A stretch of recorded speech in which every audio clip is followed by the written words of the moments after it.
We got Steve Springer from the Murray Ledger and Time. He's the prep reporter. He's our Jared Peck for them. Mr. Springer, man, how's it going? Are you coming to the game? I'll be there Saturday. I live in Western Kentucky. I live in Murray, obviously, but my parents live in Louisville, and I will be coming to Louisville to spend the night with my parents tomorrow night, and then driving up to Lexington Saturday morning to get there early. Okay. Uh, Steve, man, let's talk a little bit about this Murray Tiger football team. I'm looking here at the stats. They have a kid who's throwing the ball all around the yard. Wyatt Robbins. He has 3,200 yards, 35 touchdowns, man. Only 5 interceptions. Can we speak upon this kid, man? Yeah, Wyatt has been amazing. He transferred from rival Callaway County 2 years ago. So he played with Murray last year. He joined Murray as a junior, and now he's played for them all season. This year as a senior, and he's just gotten better and better as the seasons have gone by, as the weeks have gone by. He has done incredible. 3,199 yards passing as it stands now. Like you said, right at 3,200 yards. I think he's just 3 or 4 yards behind Christian Academy's quarterback. But he has been almost automatic. I think a couple of his 5 interceptions came off deflected balls. So it's really even better than that. So he's been fantastic. He is in question for this week. He got carried off the field at the end of last week, at the end of the game. So I don't know if he'll see the field Saturday or not. He's a warrior though. He is one of the toughest guys on the field. So if he can play, he'll be there. He does the same thing on the basketball court. He's such an athlete. He is there. He's not going to score 20 points a game on you, but he comes in and he's a spark on the hardwood. He's their glue guy. He does everything. He does the dirty work, the rebounding, the critical pass at the right time. So he's just an all-around athlete, and he's a great kid. So with this being said, if he's not able to go, it looks like they're going to have to go with freshman Kenyon Cunningham. Have you seen much of him? And what is he athletic? Is he a pocket passer? What does he like to do? He is he's an athletic quarterback. He's more in the mold of a running quarterback. I mean, Wyatt can run too. He's a great pocket passer. Wyatt is, and he makes he can run when he needs to. He was the leading rusher last year, believe it or not. But Kenyon comes in, and he's more of the prototypical mold for a running quarterback. He can. He's just a freshman, and we've had a small sample size. Like he's only thrown 10 passes this year, but yeah, he's thrown 1 touchdown and 1 interception. He's young. He's raw. When he came after White went off the field last week, he came in, and I remember I think it was his first possession in one of his first plays. He fumbled. They knocked it out of his hands, and Lloyd Memorial got the ball back and went down and scored and took the lead. And it looked like all the momentum in the world was going to Lloyd Memorial.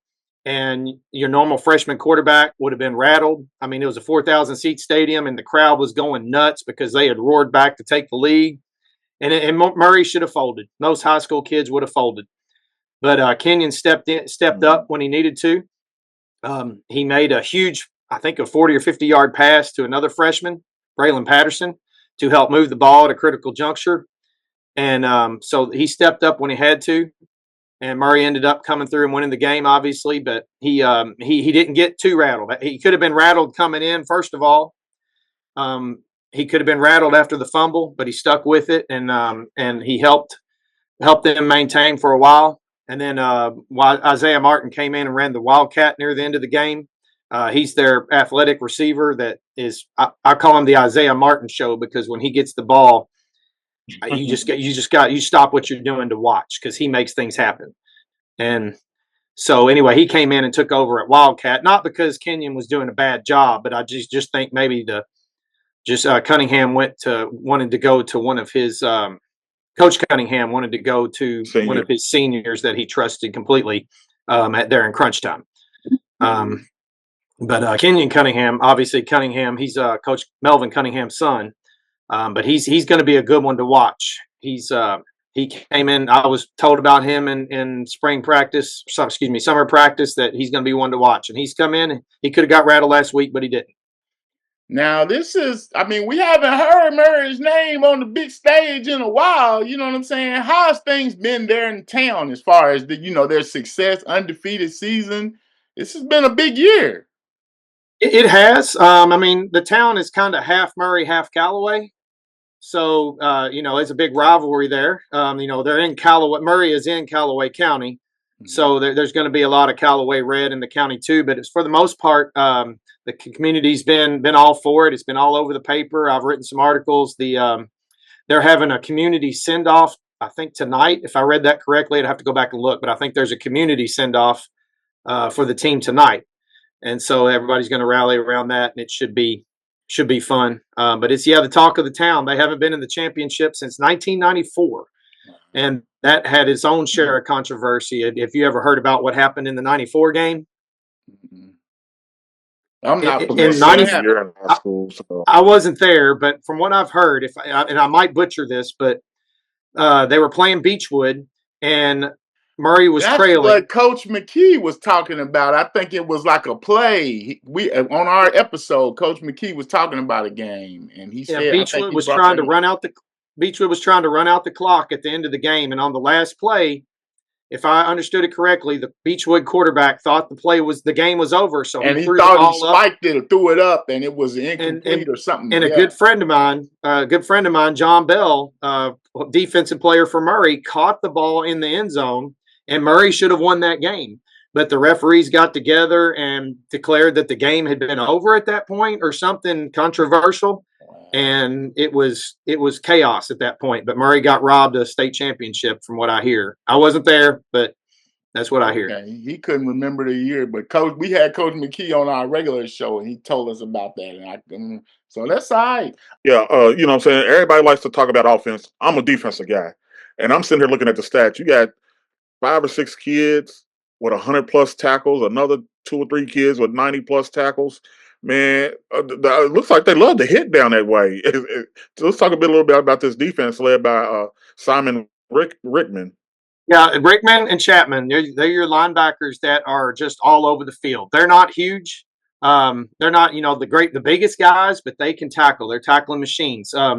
And Gage has been injured for part of the season, but when he came in, he immediately jumped to the top of the leaderboard once he had enough games to qualify for the state leaderboard. Him and Simon have been all over that tackle leaderboard, and they're just really quick. They just know where they need to be. I mean, they're not always going to overpower you, but they know how to find the hole to get to the quarterback or get where they need to be. All right. So in your opinion, we know you're not the coach. We like to ask the coach, what do you think it's going to take for Murray to conquer this juggernaut that is the Cal Centurion? They're going to need, and this was the theme of my article for the preview coming out tomorrow, they're going to need a slingshot because they're the David going after the Goliath. They're going to need a big old rock and a big old slingshot.